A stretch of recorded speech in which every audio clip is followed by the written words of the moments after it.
好的，因为首先要告诉观众朋友，这连假期间天气是不断在转凉，我们要提醒大家，这外出一定要多加件衣物了，因为您看到现在感冒的人是越来越多，而且这一感冒不得了，常常就是4个礼拜以上。我们要告诉您，这是专家口中的长感冒症状。过去我们知道，这确诊后会罹患后遗症叫做长新冠。那么现在最新研究指出，其实一般的感冒、流感也可能产生这样子长期的风险，而且不止小朋友，现在很多大朋友也染上您看到这 RSV 病毒，导致这长感冒持续的咳嗽、胃痛跟腹泻，甚至还有人严重到不断呕吐。很多人感冒拖了1个月都还没好。虽然新冠疫情已经过去，但传统的呼吸道感染却卷土重来。前几年的严格防疫，很多病毒真的是没有在流行。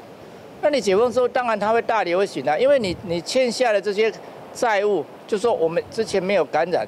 你没有感染，你就没有抗体；没有抗体，你就会感染。要是咳嗽、流鼻水持续超过4周，很有可能就是长感冒后遗症。英国最新研究指出，跟长新冠相比，长感冒风险也不小。他们找来10200名受试者，当中1343人感染新冠肺炎，其中22%的民众感染后出现长新冠的症状。会有味觉、嗅觉、头晕的状况发生。472人没有感染新冠，但有呼吸道感染。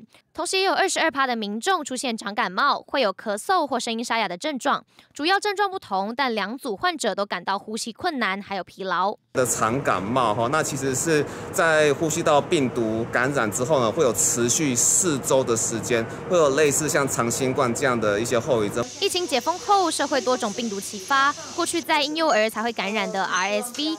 呼吸道融合病毒也在学校大流行，原本高达90%发生在2岁以下的婴幼儿，症状有咳嗽、流鼻水、发烧。现在感染年龄增大，不再局限婴幼儿都有可能会感染，甚至有医师表示，有国2的男同学因为反复发烧，做了流感、腺病毒、新冠病毒快筛，全部都是阴性，最后做了 RSV 病毒快筛，竟然呈现阳性。那另外呢，在小孩子 RSV 病毒、腺病毒这2个病毒也会导致小孩子呢症状拖很久都好不了，有时候一发烧呢，就可能是5、6天才会退。民众不再像之前戴口罩、勤洗手，过去几年不流行的感冒病毒、流感、RSV 等等都有机会大流行。尤其天气渐渐转凉，民众可得提高警觉。记者综合报道。